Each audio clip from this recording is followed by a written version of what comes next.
This is Song L DMi, and in my opinion, it's one of the best hybrid SUVs, one of the most cost-effective cars on the market.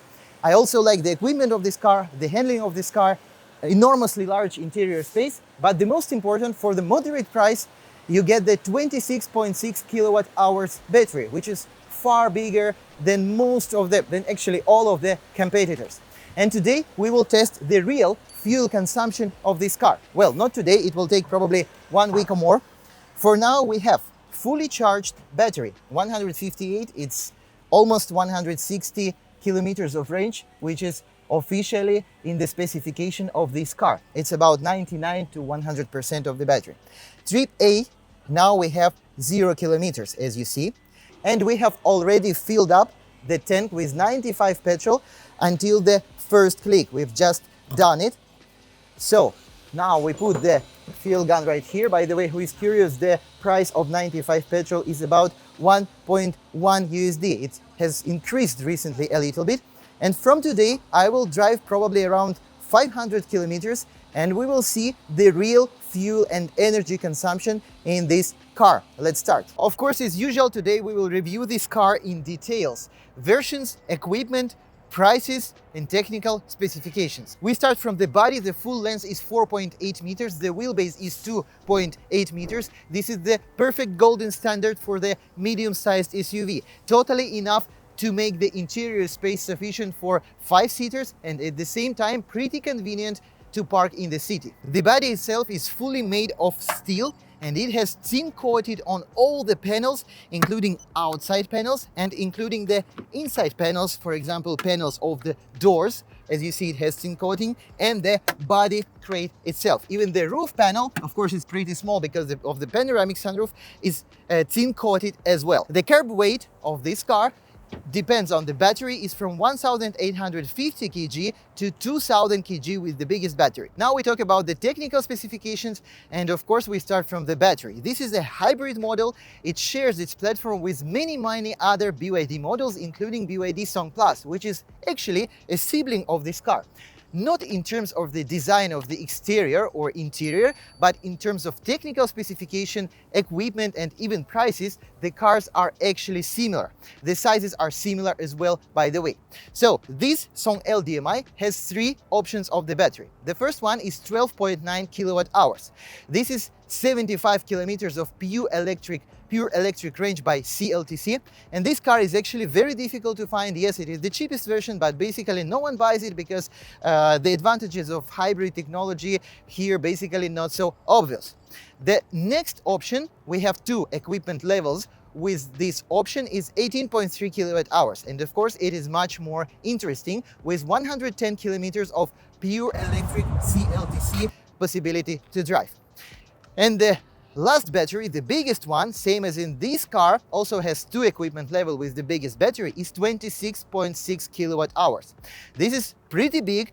This gives you 160 kilometers by CLTC.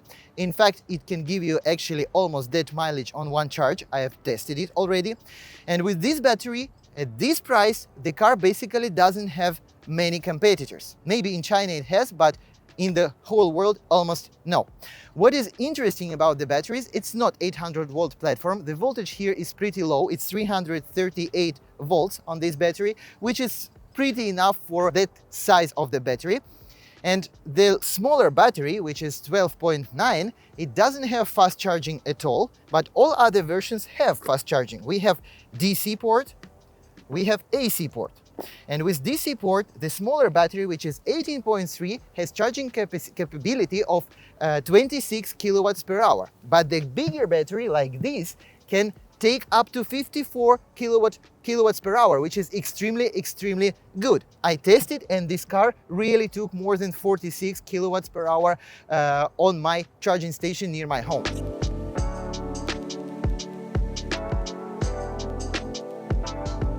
So friends, now we have done exactly 400 kilometers. These all results we will analyze later. But currently we are going at the same petrol station to charge until the first click of the charging gun. So this is the moment of truth. 15.7 liters, 95 petrol. and we have done 400 kilometers, out of which once I charged full, after that I didn't charge, and about 250 kilometers was highway, and about 150 kilometers was the city. So friends, for me it's amazing result.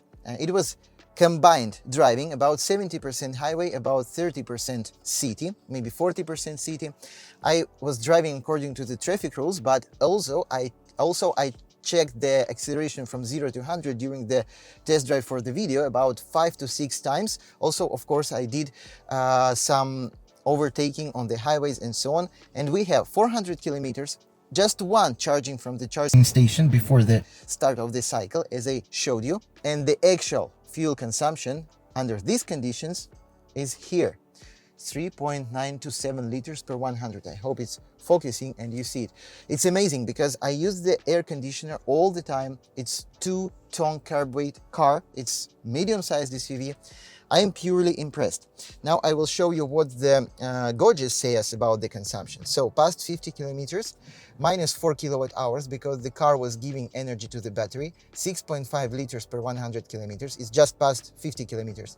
Combined 5.4 liters per 100 kilometers. Cumulative 12.4 kilowatt hours per 100 kilometers and just 1.4 liters because this car before me was used mainly in EV mode. At the same time, you see that the tire pressure is about 2.8, which is pretty high, but actually it's normal because the car is still convenient. And here we also have, mostly I use the AI management, but sometimes I also use the safe. We have also the energy consumption curves and data, and here it shows that the drive use 89%, the AC 5%, we have 33 degrees Celsius, and we have the 6% for electric appliances. Amazing result. But now we will do something else. At the next stage, I will show you how much Song L DMi can cope by using just battery. That's why we are now arrived at the charging station. The car is charging a DC current. The current power is 42.2 kilowatts per hour. Actually, this car can take up to 54, but these charging stations are really not good and really low power. Sometimes they don't give more than 40 kilowatt hours even for EV car. And after we have 100%, I will tell you about the methods of how I will check the pure electric range of this car. So I've charged the battery until 100% and I will control the pure electric range in this way. First of all, I turn the car in full EV mode. Here it's said it's EV. Secondly, trip A, I already zeroed it, now it's 0 kilometers. Thirdly, we have the EV trip, 6,1700 kilometers. Now we should remember these numbers.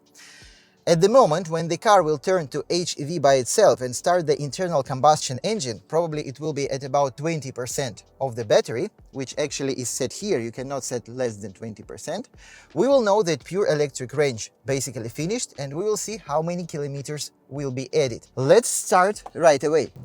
Now I will tell you several words about new autopilot system, which is called I've Got, which is by default in all versions of this car because it's 2025 model year.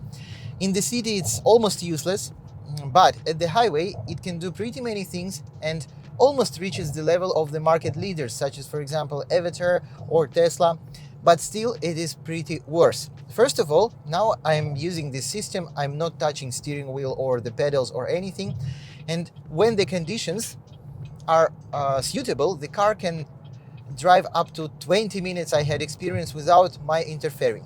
But when we have some construction sites or when we have some exits or entrance to the ramp, then the car basically loses its tracks, and sometimes it is even dangerous. Several times I had pretty dangerous situations. Yes, this system obviously has very high potential and almost reached the leaders, but still not yet.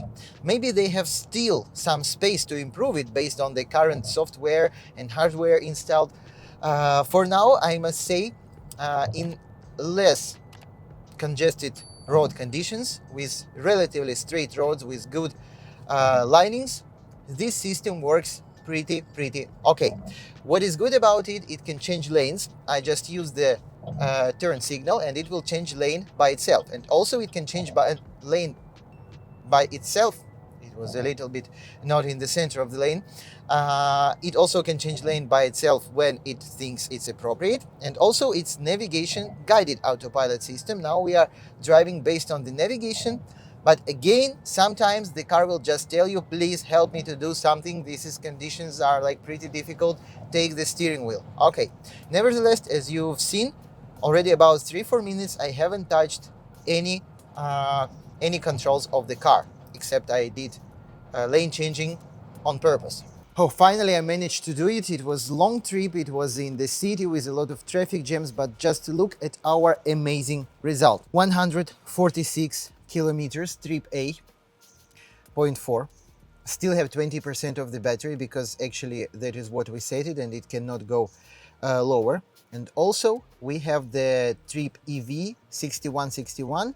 It's actually about the same amount bigger as the trip A, so no cheating at all. All the way the air conditioner was turned on like that, and we have 12.4 kilowatt hours per 100 kilometers, and just maybe at last 3 kilometers the petrol engine turned on, and that's why we have this 0.5, but it's actually not super true. It's amazing. This DM hybrid car really can be used as an EV car for the city with pretty sufficient range. Now we know that with the biggest battery, this car can actually achieve in normal real life more than 130 kilometers per one charge. But what to do after we made this 130 kilometers and we did not have possibility to charge the battery? For that case, we of course have the ICE, internal combustion engine. This is it. And the BYD claims that by the WLTC cycle, with fully uncharged battery, the fuel consumption here is 4.95 liters, which is pretty close to reality. How is it possible that such a big car with 2,000 kilos of the carb weight can take less than 5 liters of petrol, 92 by the way, for 100 kilometers? Let me explain to you. Of course, all that is thanks to this particular engine.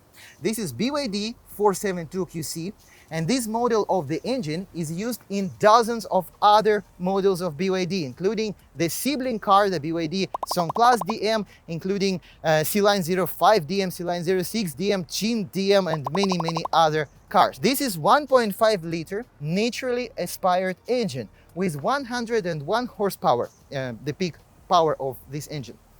And it works using the Atkinson cycle. To be honest, it doesn't have the Atkinson cycle mechanically, but it imitates the Atkinson cycle by the work of the variable valves.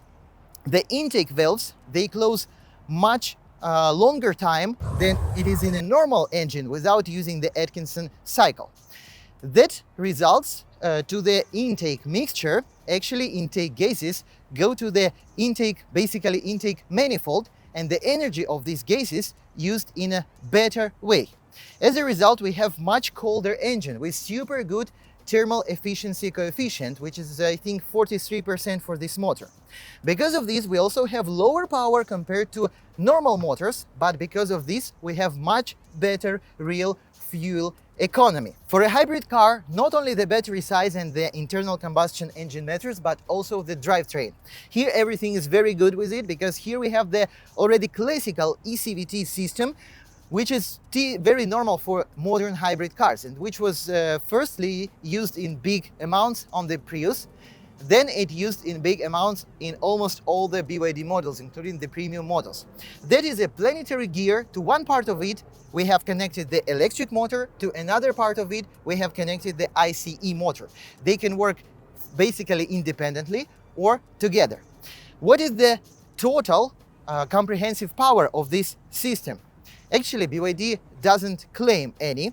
Only in some articles we could find that it is about 234 kilowatts, which is about 313 horsepower, but the truth is a little bit different. In this system, you will never have the peak power from the motor, from the electric motor and from the IC motor at once. If we just combine the peak power from electric motor, which is 160 kilowatts or 218 horsepower, and combine the 101 horsepower from here, we will have actually more than 313 horsepower. But in real life, as I already said, it will never happen. Judging from the acceleration, which is about 7 6.7 seconds from 0 to 100 in this car. With bigger battery, it's actually 7.9. We can assume that the peak power which goes to the wheels is more than 200 horsepower, probably about 220, 230 horsepower, which is pretty feelable when you drive it. The car feels with a quite good dynamic, at least below 100 kilometers per hour in the sport mode. We finished with technical part. Now it's time to talk about the equipment and prices of this car. Generally, we have 5 versions of this car. Visually, from appearance, they all are the same. The same LED headlights with automatic headlight. Even the rain sensor, I think, is in all the versions, maybe except the cheapest, the basic one. 19-inch wheels with the tires 235/50 R19 in all the versions. And this, probably as many of you know, this is a part of the new autopilot system, which is named the Eye of God. From 2025 model year, all the versions equipped with this system by default. Here we also have the badge showing that this car has the Eye of God autopilot system, because this is 2025 model year car produced in 2025 year as well. And in this model year, even the huge panoramic openable sunroof is also by default in all the versions. By the way, about prices, the basic car without any discounts in Chinese showroom costs about 19,900 United States dollars. They also have some discounts normally. And the top version with 26.6 kilowatt hours with HUD with premium sound system, okay, at least hi-fi audio system, costs about $25,000 without any discount. Can you imagine? All the remaining differences between the equipment level we will find inside in the interior. I would also like to remind that all the cars, at least in 2025 model year, have cameras 360 and also have the blind spot monitoring, of course, because it is the Eye of God autopilot system. But now we go to the differences. This is the multi-layered soundproof glass, which is presented only in these 3 latest versions. Same as the front seat heating and ventilation, presented only in the last 3 versions. And this material is by default. Of course, it's not real leather, but it's very good, very durable material. I've already tested it. Also pretty beautiful, pretty nice to touch. We also have the Cortex material on the steering wheel in all versions, but the heated steering wheel we have only in the last 3 versions, which is actually extremely good for this price range and also for the Chinese market, because this is not the most important function in China. What I really like about this car is the electric adjustment of the seat cushion angle. Now I can adjust just this part of the seat cushion height, and also I can adjust the back part, and I can make this seat more sportive and more bucket-like, which is very important for me, and it's not super common in Chinese cars in this price range. By the way, one of the few differences of the top version compared to the previous version, there are really not many of them, is the HUD screen, which is not presented in my car because this is subtop. I have just this plastic cover, which looks a little bit odd, which I personally don't like. In the top version, we have nice, huge HUD, colorful, not as nice in modern cars like Jeeker or, for example, Xpeng or some others, but still okay. And also only in the top versions, we have 10 speakers of the audio system from Infinity brand. In previous 2 top versions, in previous versions like 4th and 3rd, we have 8 speakers, like in this car, which sounds pretty okay, but worse than the top version.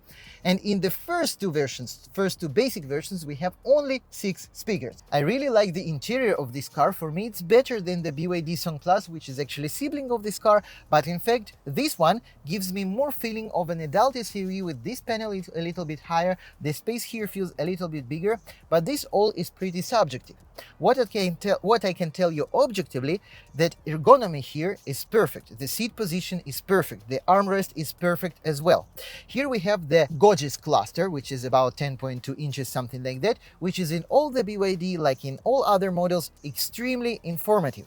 In the right part, we have the trip menu with the fuel consumption, with actually the amount, how many kilowatt hours this car used in a plug-in version, the tire pressure monitoring system with precise data, which is in all versions, even in the basic one by default. Here we also have the past 50 kilometers fuel consumption. Here we have the cumulative consumption and so on. And in the right part, we have the radio menu, we have the, actually it's multimedia menu, we have the navigation menu, we have the speed limit adjust set menu, we have the timer, acceleration timer menu is in all the BYD, and also navigation. I think I already told about this. Super convenient. Everything has its own physical buttons. It's so nice that even in 2025 BYD doesn't cancel the physical buttons and even doesn't lower its amount. Here we also have the physical buttons cluster with the parking with EV or HEV mode, with the actually driving mode, with the air conditioner main two buttons like the windshield defrosting and actually turn off turn on of the air condition, and even the sound volume adjustment we have from here by this wheel and from here by another wheel, and of course we can do it here on the touch screen as well. For me it's amazing. This under steering switch is for the eye of God autopilot system, which is turning it off and on. Is very pleasant to click, is very nice, very convenient, and so on. Basically everything here is good. This 15.6-inch touchscreen is extremely nice. In the first two basic versions we will have only 12-inch smaller touchscreen, but here we have sufficient size. Everything works very fast. Everything is pretty well, and the menu is classical. First of all, it's Android. You can add here some app if you need. Like WeChat is already pre-installed, and also here you have the Sentry mode, which I think has been added in some last versions of this car software. This car can monitor itself, turn on the cameras while being parked. Of course, we have here the driving video recording, and we have very classical menu, typical for BYD. The English, of course, is from the factory. We have it in the link menu somewhere here. Everything other is pretty normal.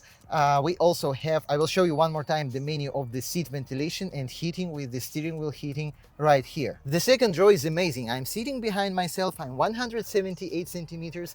It's very good. Basically same as in the BYD Song L. The sizes are same as well. Completely flat floor. We have very long seat cushion, very high seat cushion, pretty high. I have a lot of space over my head in front of my knees. I have some basic conveniences like the USB Type-A, Type-C charging port. I have the climate deflectors. Of course, I have this pretty convenient armrest, and I have some nominal seat backrest regulation, which basically will not help you too much, but it's same as in all the SUV of this price range and this size. Generally, for me, it's 10 out of 10. It's super comfortable. Now we go to the trunk. By the way, look how this logo is lighting nicely.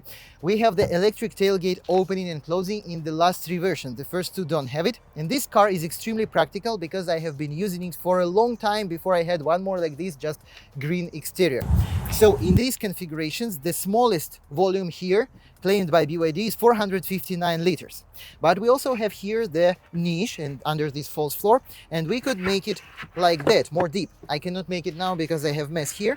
Then it will be a little bit bigger. By the way, look at the factory set. We have the V2L, yes, 16 ampere max. We have the very low power charger, and we have the tire repair kit with this towing hook. Now we will fold the rear seats, and as you see, with the false floor we have actually the flat floor, and we also have this curtain which can be very easily disassembled from here in this way. In this configuration with both seats folded, we have 1000 liter, what BYD claims, but in my opinion it's actually much more. I think it's 1,500 liters, taking into account all the volume here. You are seeing the infography of this trunk on your screens right now. Front suspension, classical McPherson, huge ball bearings which are exchangeable, all the silent locks is exchangeable, very powerful lever, everything is super durable, super classical, and handling very nice.